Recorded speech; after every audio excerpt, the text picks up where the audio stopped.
Well, hello once again. It is day 27 of our May month for developing and gathering um, more members. Lots of M's in there. May Marathon Month for membership at the Sage Circle Alliance. My name is Meryl Fury. I am a registered nurse and I am co-founder of Sage Circle Alliance. I'm also president and CEO of Plant-Based Nutrition Movement, which is a 501c3 in the Chicago area. We are here today with my very good friend, V. Lynn Hawkins, who is CEO, I believe one of two CEOs at Vegan Visibility Productions, and our very special, most favorite person, Dr. Akil Taher, who is a physician down in Georgia. He's a plant-based lifestyle medicine advocate, specialist, and all-around wonderful human being, and that's who we're here with today. So let's get this conversation started. Okay.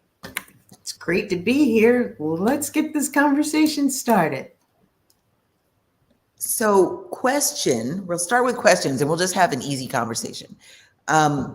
So Dr. Taher, tell us a little bit about your background and how you came to be in lifestyle medicine. Well, I had my childhood and school days in Mumbai, India, where our eating was breakfast, lunch, and dinner would be having some meat and eggs and dairy. And that is what I grew up on. Having passed my medical school and went out to the Middle East in Bahrain, in the Arabian Gulf, where apparently there was more meat, the shawarmas and all that we indulged in. Nice thing is that we did start, I, along with my American counterparts and Australian and British, we started the first Gulf medical school in the Middle East. And so it was based in Bahrain with the help of the American University of Beirut. Anyway, all this was going on, and I spent 11 years in the Middle East. I created my own unhealthy lifestyle. I drank, smoked cigars, ate every imaginable unhealthy food that you can think of, and I've eaten it. I mean, at times people would call me a seafood eater. I ate everything at sight. And you know what? I think I was addicted because if I did not get those foods, I think I was getting into withdrawals. So people can get addicted with this kind of foods. Okay, wait, stop right there. When you say you were going into withdrawals, what did that look like? Like, How did it occur for you? I would desperately want something that was meatish. Anything that would be there, a shawarma or a steak or a piece of chicken, whether it is old and it is lying in the fridge for days, but I would just want it. Grab things like, even non-meat, like French fries. Really, literally the French fries is soaked in oil. Yeah. It's grease. And I would want every kind of unhealthy food. And when I got that, the immediate gratification was there. I felt good for half an hour. Then I was in my lethargy and sleeping, and I was not doing things, not knowing the meaning of exercise. So I spent my life like that. And then when I came to America, that continuation carried on regarding my life. The only thing added was that now I had to really prove myself because it was a new beginning in America. Okay. So I had to do my residency. And I came late to this country. at the age of 40. So my directors who interviewed me for my residency, they were younger than I was. And so they said, you would not be able to stay 12 hours and 14 hours and 15 hours night shifts. My pet answer to all of them would be, you would never know until you give me a try. Mm. So I worked very hard. Trust me, I worked long, hard hours, but I had to pay a price. This was at the expense of my family, my friends, and my health. Mm. And so I indulged again. And America was a haven for rubbish foods. So and the cafeteria, God bless the cafeteria at that time. It gave me all the foods I did not need, but I wanted. So, and these were hospital cafeterias, remember that? Mm. And so I ate everything. And you when you're residency, you're called every 2 hours to go on the floor. And then you get hungry and you go to the cafeteria, pork chop, or you take a piece of chicken, and all this was available. No healthy foods. Now, the healthy foods were there, but not what we have now.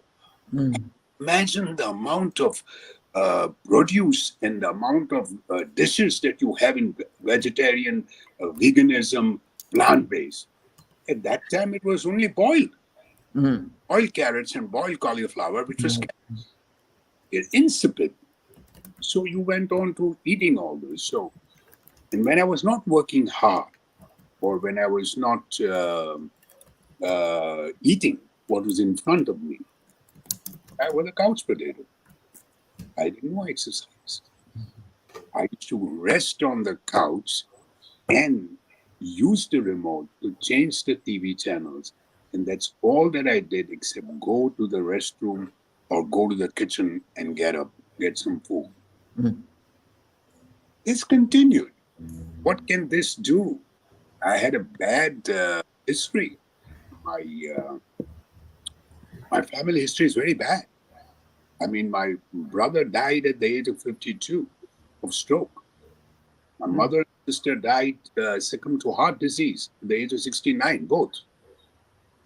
So I was not blessed with good genes. But then here is my point.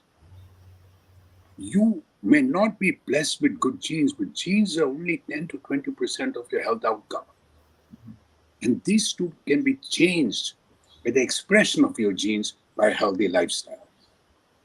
Right. But at that time, it created a circle of chronic stress.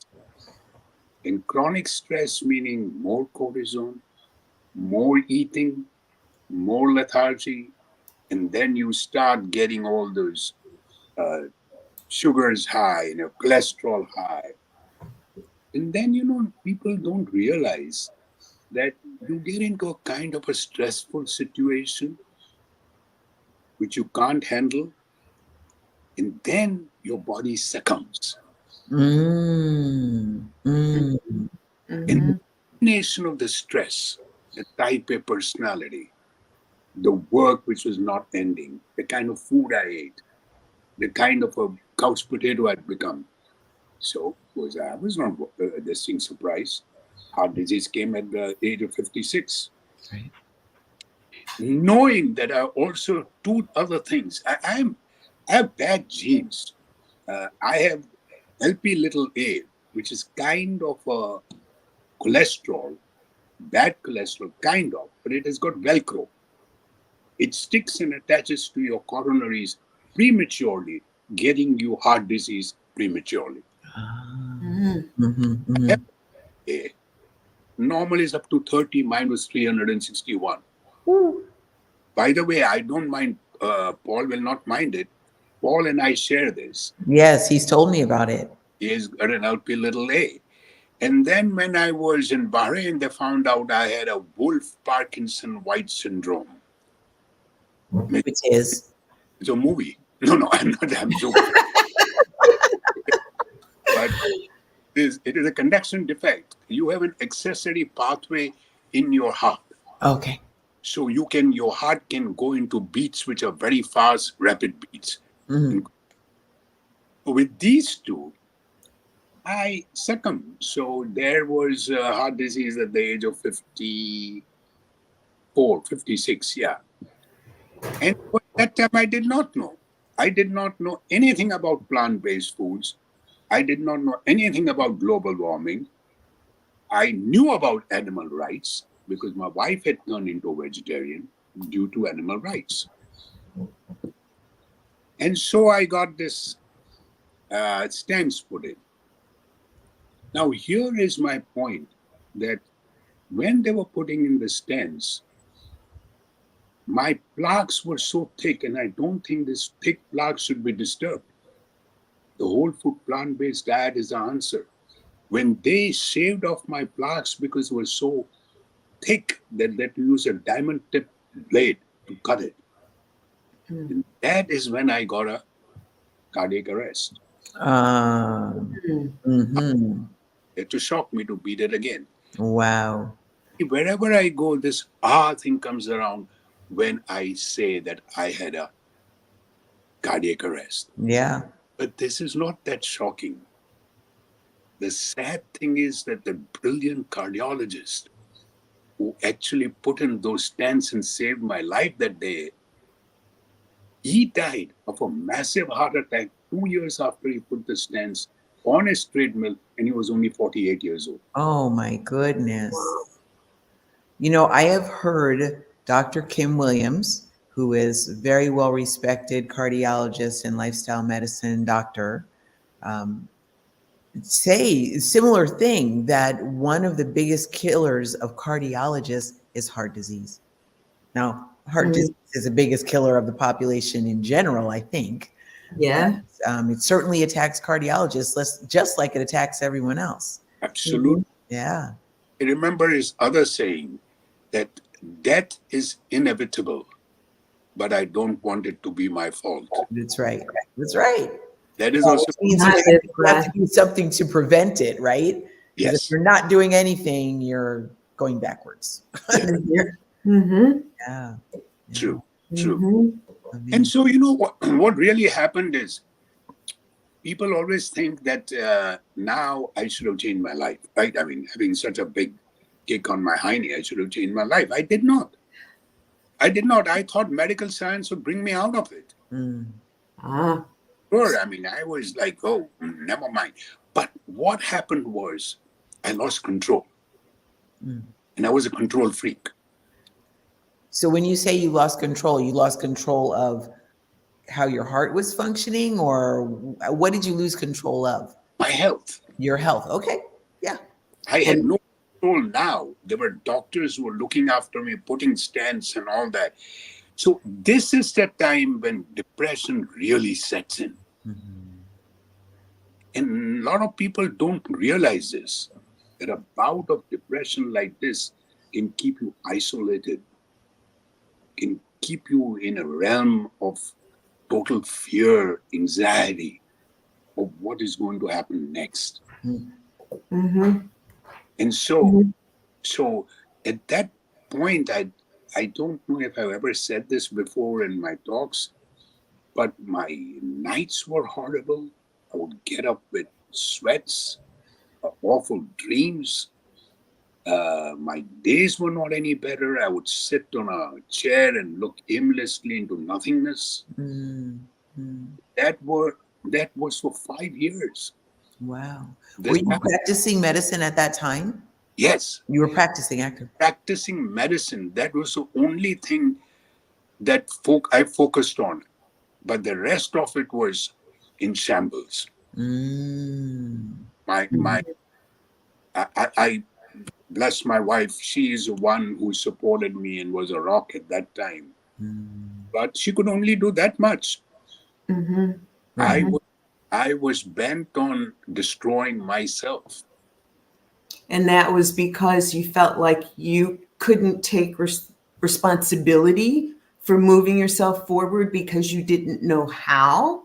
And you thought that the doctors had that responsibility and would show you the way, but they didn't. Absolutely. Because to me, medical science would get me out of it. science was not getting me out of it. Mm-hmm. So eventually, what happened was that I finally went into my stents failed in short. Mm. And I was back again in the hospital, this time for an open heart surgery. Mm. This is when things changed for me because I promised the ICU nurses, I don't know, that I would do a half marathon in, say, a year's time if all went well. And bless their hearts, they humored me, they laughed, and they said, "Oh, yeah, sure, Dr. Taher, you do 10 marathons." They And probably get all kinds of promises like that as they're wheeling people into the OR. the nurses remarked to the other nurse and said, "Probably Dr. Taher is under infuse of anesthesia Yeah, talking." right, right. I could have, but I don't know. But I don't think so because my recovery was remarkable. I was on the treadmill on the third day.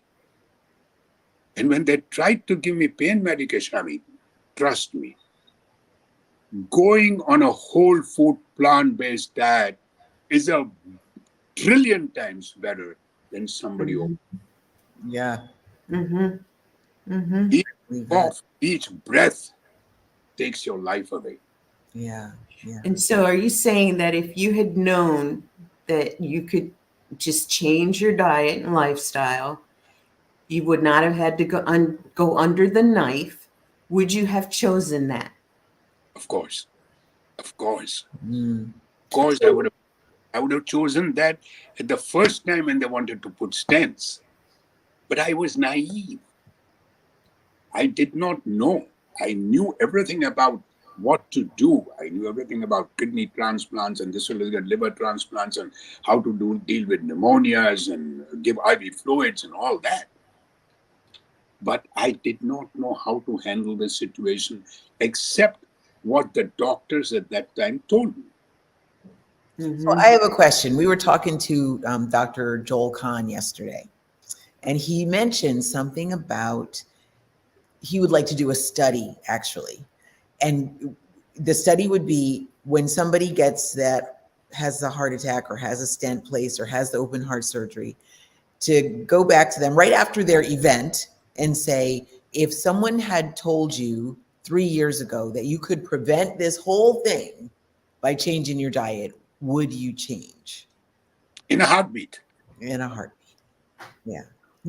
And that's, I mean, if now really, if at that time when you got the first stents placed, if somebody had come to you and said, "Hey, Akil, more broccoli, Brussels sprouts, cauliflower, cabbage, green beans, strawberries, cherries," if somebody had said that to you back then, knowing who you were at that time, would you have changed or would it have been like, get out of here? No, I beg to be here to correct it because what I would do is I would listen to that and then do my homework. Mm-hmm, Then, if it is science and evidence backed, like Dr. Dean Ornish's book or Dr. Esselstyn's book, mm-hmm, How to Prevent and Reverse Heart Disease, 100% I would have gone into it. I've mm-hmm. got so many people going into it now. Now, Yeah. Mm-hmm. there are Mm-hmm. scores of patients who are doing this now. I got a call just in the morning from a person in India, and they're going for a open heart surgery. Look, you don't have to, but then they said that is already decided, and the parents and everybody is very worried. And so I said, okay, get it done. But after that, you see, here is the thing. I do not want people to go in for stents and heart surgery if they've got angina, which is stable. It can be severe, but it is stable. Then I would say follow Esselstyn, follow Dean Ornish, follow what I have to say. But if people want to go for the stents and want to go for the bypass surgery, there is still hope because you are now in my shoes. Mm, Mm-hmm. Mm-hmm. You can still do things by observing an whole food, plant based, no oil, sugar, salt diet. mm, And that is what I keep telling people that even if you Getting stents or heart surgery, that is Band-Aid. Okay, you want to feel good. What does it do? It does not prolong your life. It does not prevent you from getting a second heart attack. All it does is symptoms. Right. Mm-hmm. On a whole food plant-based diet, it may take a little longer for the symptoms to disappear. This is Band-Aid. So they're doing it, you're feeling better, and you feel great. Oh, my pipes are clean. And isn't it that, what caused it is still the problem, Of course, because they haven't changed what they're eating and what they're doing as far as lifestyle that created it in the first place. the biggest problem with stents and heart surgery is giving a misunderstanding to the patient you're cured. Ah, Mm. You're not cured. Because forget even because your major coronaries are involved. Look at what will happen to your brain arteries, your kidney arteries, your claudication in your legs. You have to treat the cause. The only way you can treat the cause is by going on a whole food plant based. I was shocked to see that. I think it was on CNN. Have you all watched that about the last Alzheimer's patient? no, but Dr. Khan was talking about that yesterday as well. Yes. Dr. Dean Ornish, along with Sanjay Gupta, our doctor from Atlanta, they found out that there is not a single medication on the market that can even come close to a 5-year study that Dean Ornish did on these patients, where they improved tremendously. You see, one thing is there, I don't know, that about say 5 to 10 years back, when you had to diagnose somebody having Alzheimer's, you had to have a postmortem. Because Mm. only then you can see those plaques in the brain. But now, not now. Now you have all these means of finding out how your brain is functioning, how it is getting enlarged, how it is. And they found out that a lady who was there in the scene, she could hardly walk from here to the doorway without her husband's help. After 5 years in this whole food plant-based diet of Dean Ornish, she can now go for 2 miles walking out in the woods and come back on her own. Wow. Amazing. From Alzheimer's. That is amazing. And knowing that there's no medication on the market, at least last I heard, no medication on the market makes any difference really with Alzheimer's Right. at all. Although Right. they keep approving medications and they keep prescribing medications and the insurance companies keep paying for these medications, but See, none of them. no, this is what I believe, that I think patients caretakers give the medication feeling that they're doing something for them. So for their own sake, for their own this thing, they're giving the medication. Oh yeah, we are doing the best we can. Oh, see, I saw some improvement. This is fallacy. This is Mm. mind. Right. Interesting. So interesting. So you said a little bit ago. Okay, so wait, let me just get back to where we started. You were going to tell us how you came to lifestyle medicine. So it was after you had the stent placed, after you had the open heart surgery, you went through depression, you got on the other side of that. Tell me, what was the moment where you like it all came together for you as a physician and you said, "Oh, I get it now." What was the thing? Two moments. Okay. One was when uh, I made a decision to change my lifestyle. That was because I don't know why I told the nurses what I told them at that time. But now looking back at it, I believe that I had only two choices left: either to have continued this unhealthy lifestyle and the inevitable death, or to make a conscious decision to change my life, live with purpose and passion. Mhm. So Mm. not only survive, but thrive. Right, right. I finished my half marathon because I started eating better, not plant based, but better. I was not that kind of a hog that I was in my days past.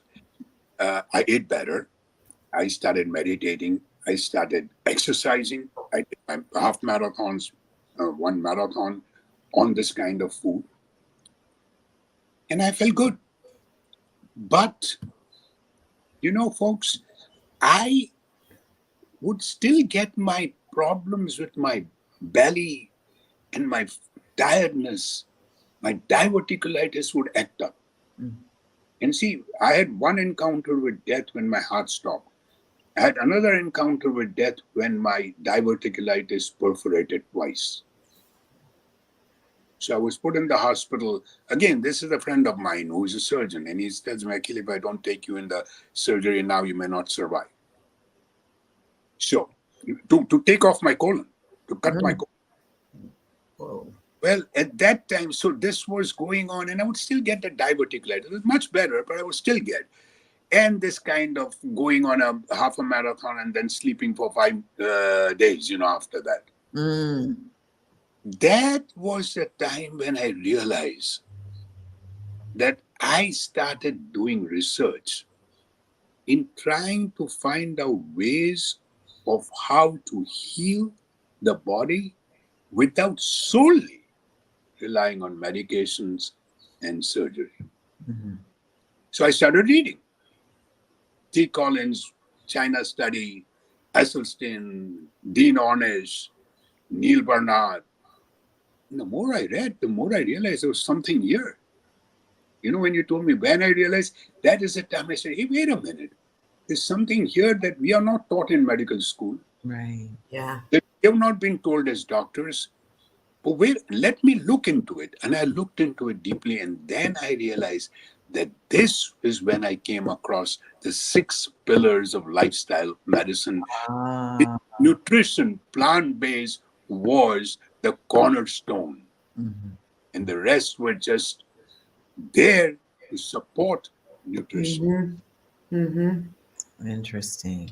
Nutrition is the cornerstone, I believe, and it is what connects us to everything else. The nutrition connects us to nature and the planet, and the nutrition, eating this way, connects us with, like you said, in meditation, developing a more compassionate heart and compassion towards the animals. You're no longer eating them. You are opening the heart way to having more compassion for the animals who are suffering to be on somebody's table, somebody's plate. Mm-hmm. And then, of course, the planet benefits from it. The planet loves it when when we can grow things and harvest and eat to the way our human frames were made. And in doing so, keep the planet or pay more conscious attention to maintaining the planet and showing the planet love.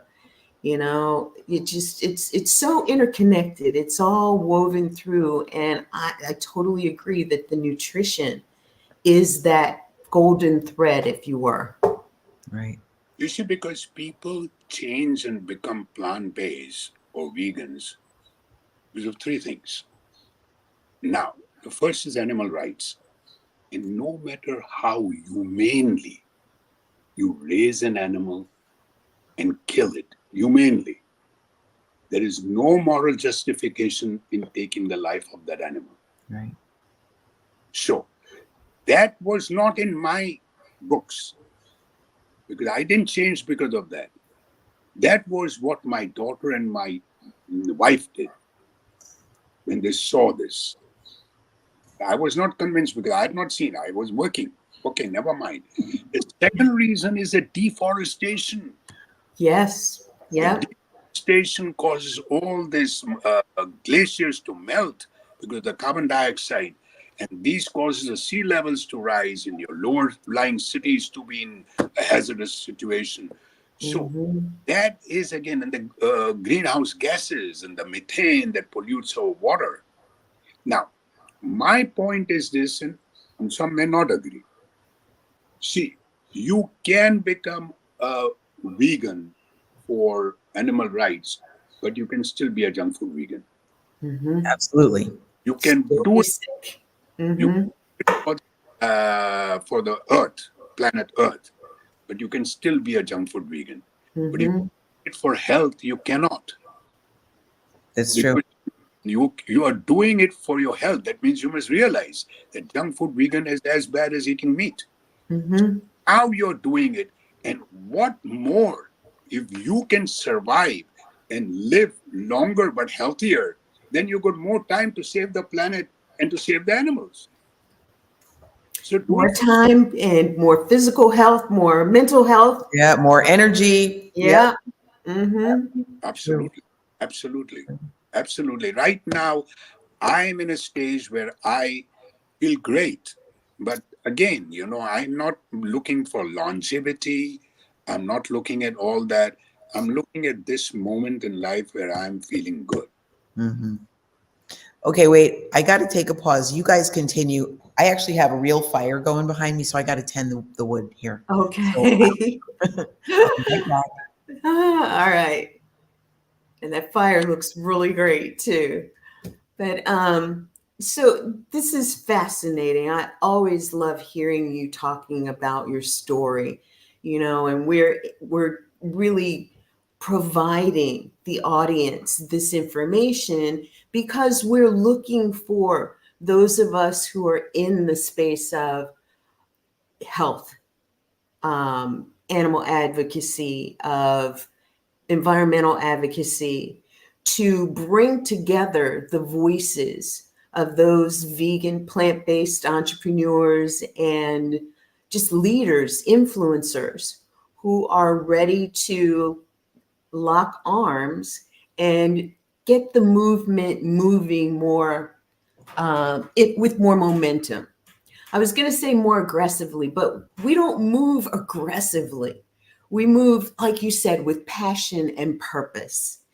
And right now, the Sage Circle Alliance charter membership is open, and we're inviting doctors and nurses and health professionals, whether you work in a doctor's office or you are someone in this space who wants to add your voice, add your effort, add your energy to moving this message forward.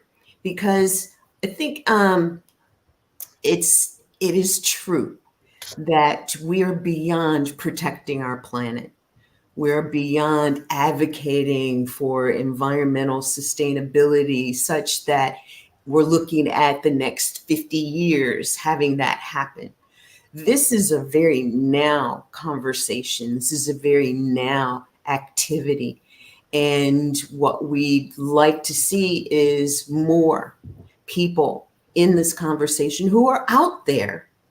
They're just alone doing it. So it's kind of like what you were saying. When you're out there and you're alone, you don't know this is happening. Your wife and daughter turned vegetarian for animal rights. You didn't know because you were focused on what it was that you were involved in at the time, work. And how many of us find ourselves doing that. And we want this information to reach you.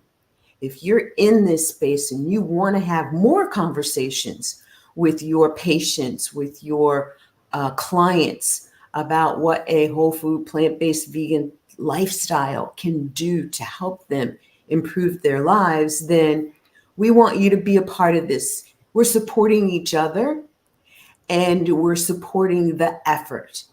And we can't do it ourselves. We need more voices to amplify what it is that we're saying. I know that, and I'm going to put this question out there. One of the questions that has come up several times is, what do you see that you would like being a part of an organization like this, knowing why we're coming together, what we're intending to do? Mine was, I'd love to see us do something like what PCRM did with their Ditch Milk campaign for prostate cancer. Why couldn't we and they got milk commercials taken off of TV. They lobbied in Congress. They made that happen. They brought together this group, and the voice of reason and scientific evidence really brought in a compelling argument that people were being led down the wrong path. Unfortunately, today, people are still drinking cow's milk like those commercials are still on television. Why can't we do something that is the commercial that says, here's why non-dairy milk is best for you. Here's why cow's milk is for cows and nut milk or coconut milk is for people because it's the plant side of things.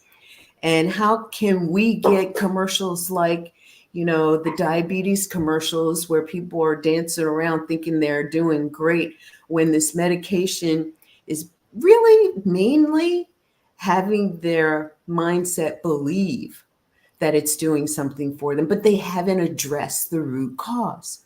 Why can't we have a commercial that actually talks about hitting the cause, correcting the cause, and then you don't need those medications? Well, we know why, because the pharma companies don't want us to say we don't need those medications, but thinking vision.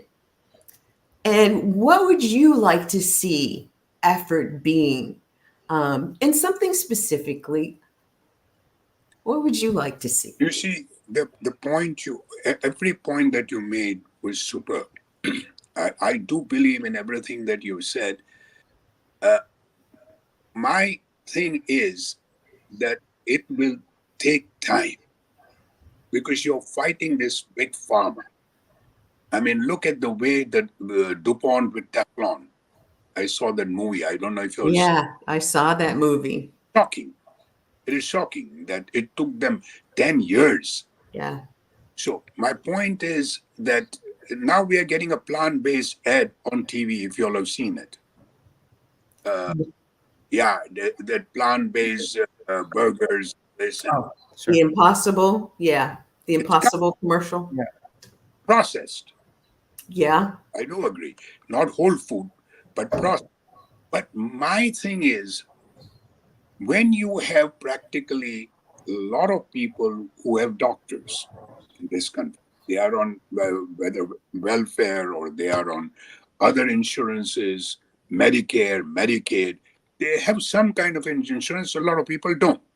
But those who have depend on their doctors, right? So you cannot change the patient without changing the doctor. So my effort would be to change the doctors. I love that. First thing that you have to do is in changing the doctors is to change their cafeterias.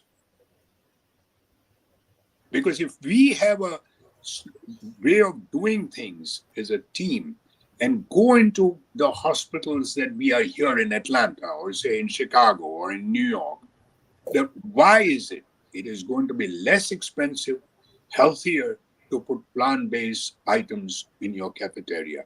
Why would you not do it? You are getting enough this thing. People like me and others who are having the same kind of thing that I have can go over to these cafeterias and tell them, this is your protein. This is the amount of protein you need.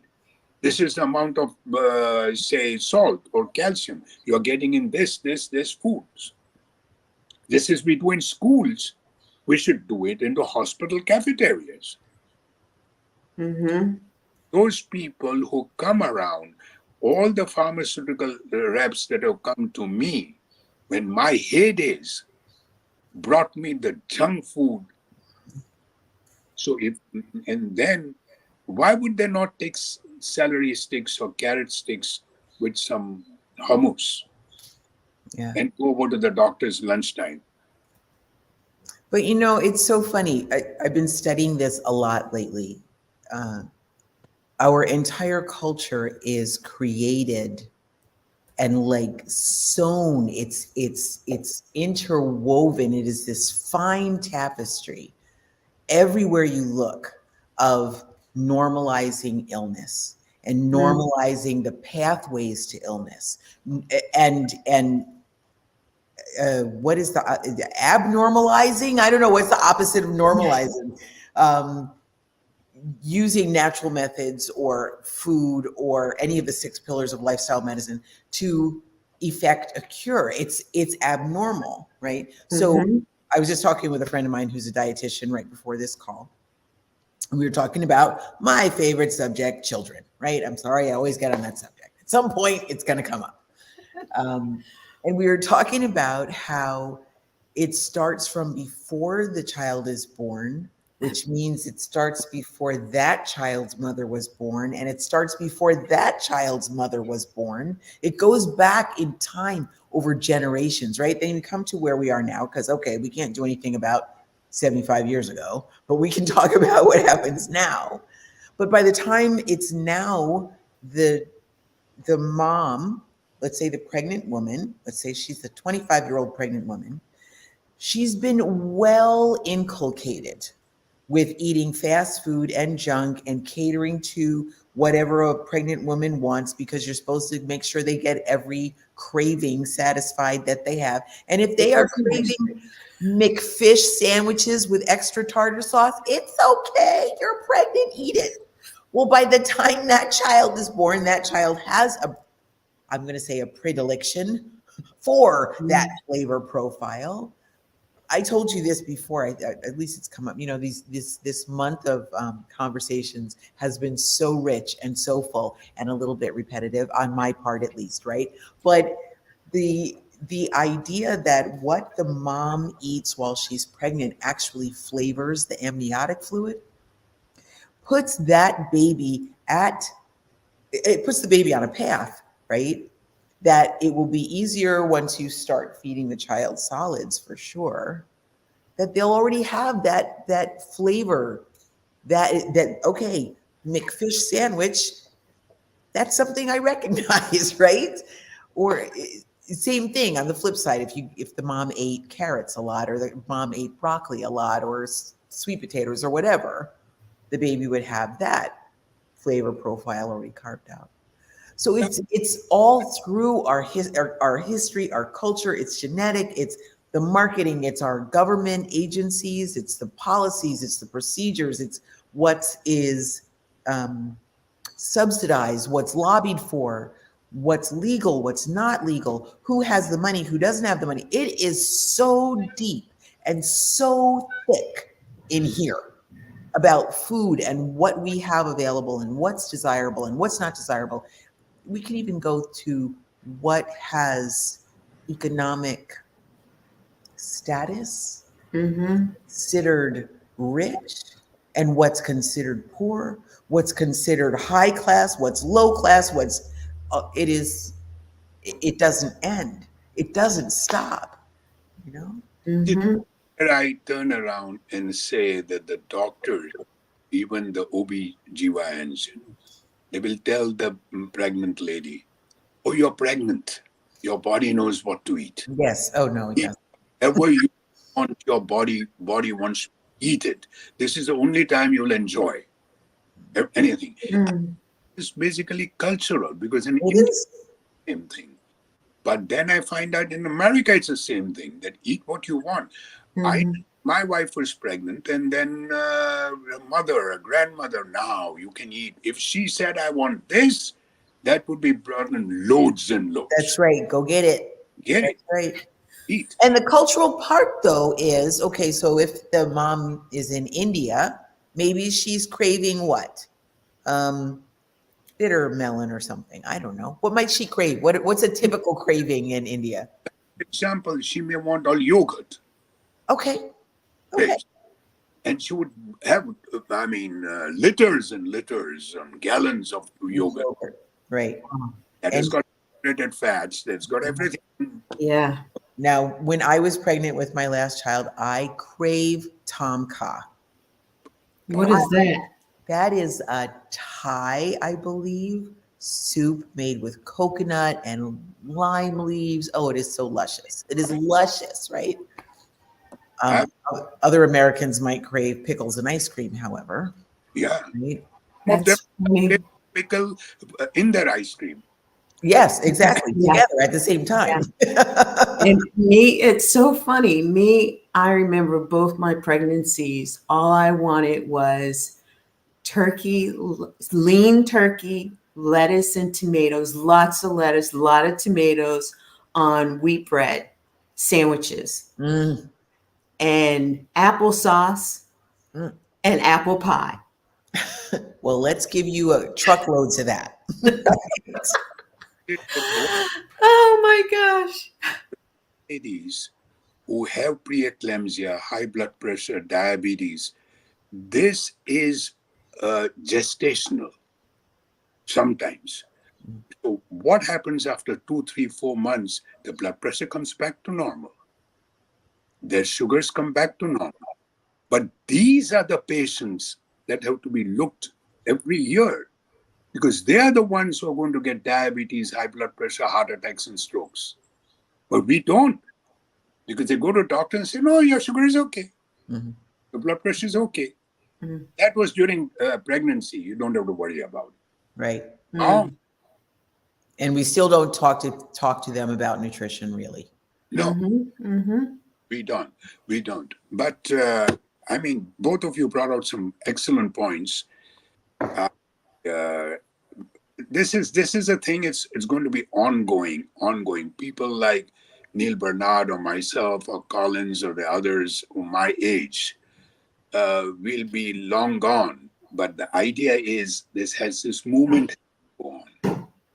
Then your would be the next turn. Then your will be handing the baton to the The next. That's right. rest This to can, I on. keep saying there is no end game here. No, This will not That's stop. true. Because That's even true. though they don't advertise milk on TV maybe anymore, or you don't see the got milk white mustache advertisements anymore, they just, right now, I don't know if it's passed yet, but there's a law working its way through the House and Senate. That's the Whole Milk for Healthy Kids Act, to bring whole milk back to schools, even though it's been out of schools for a long time. And when they bring it back, they're not counting the amount of saturated fat in the total saturated fat count for the day. You know, so they find ways around it. You know, And, I can't help but think if it is purposeful genocide, they're bringing milk back into schools.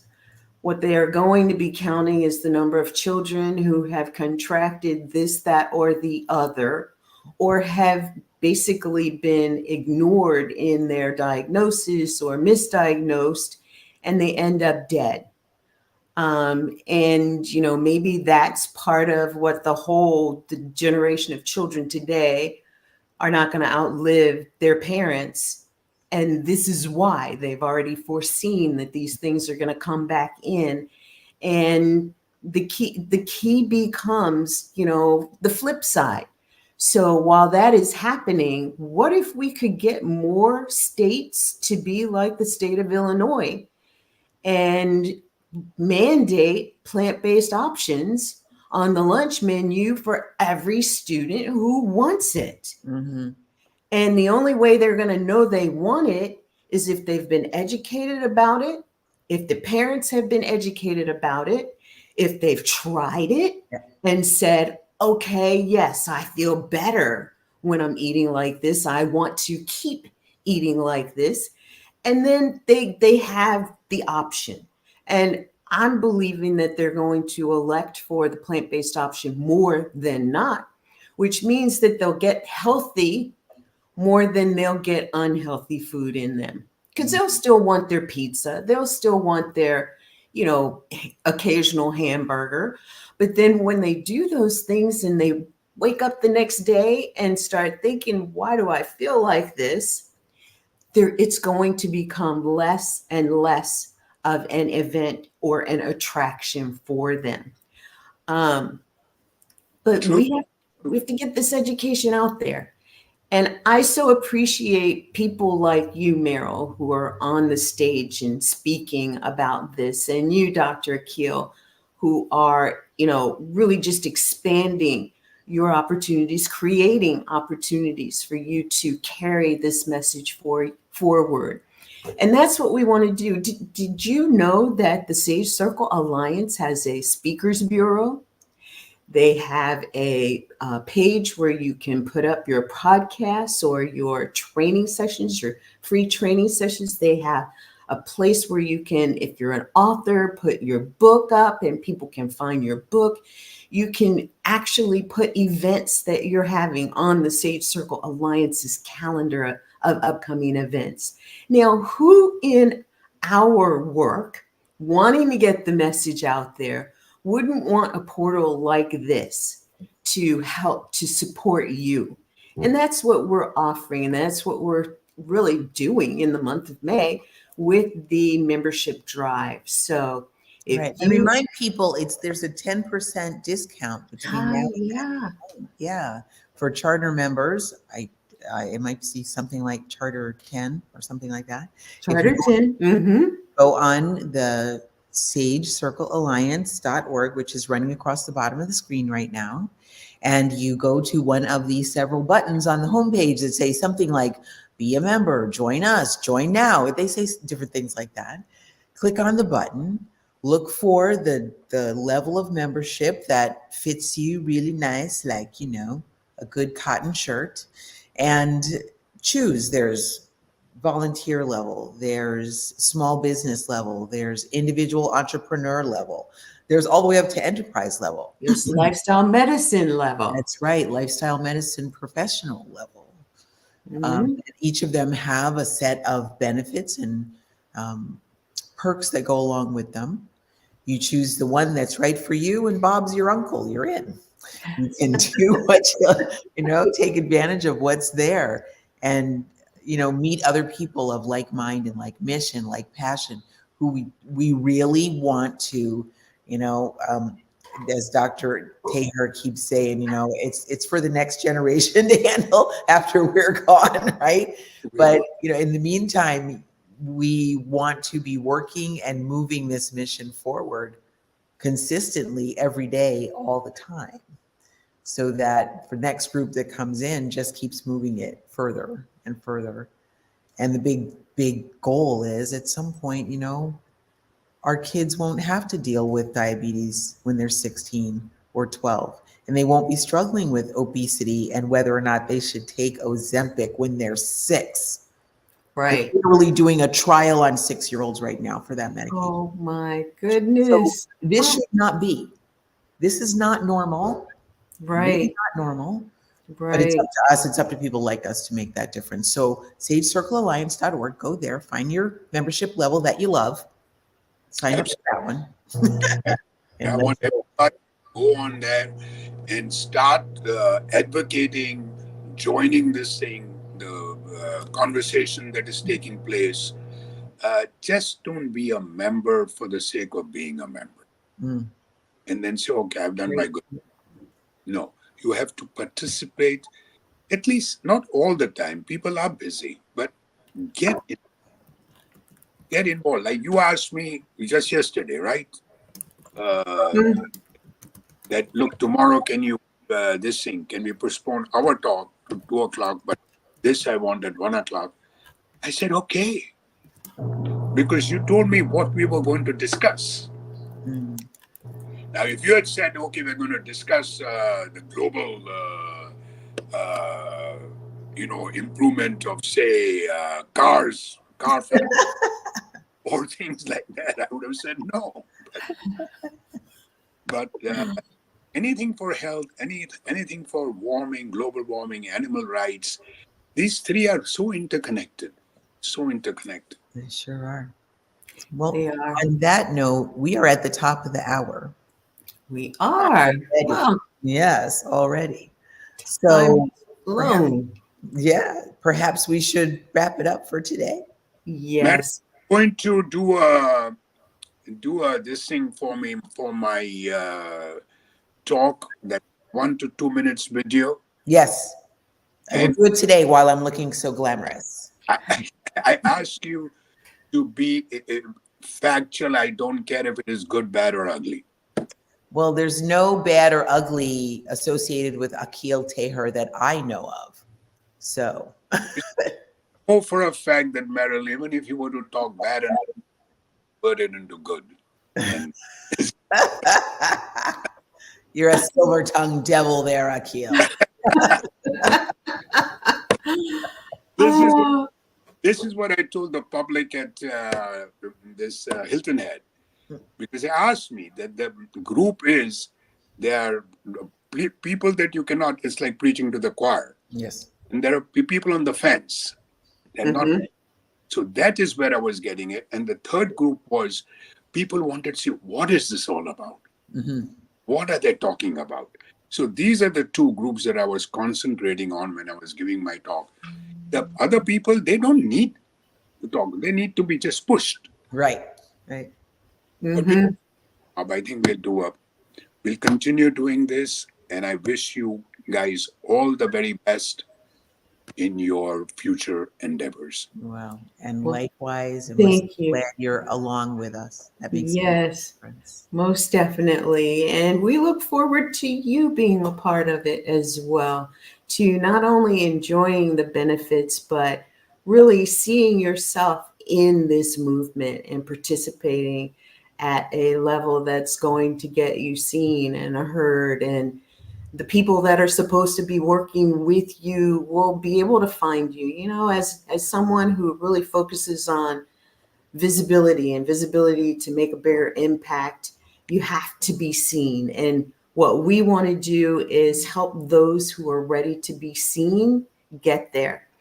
There are a lot of us who would rather be the supportive and on the second row or the fifth row of being out there. There's a place for everyone. And we have a need for everyone. We have an opportunity for everyone.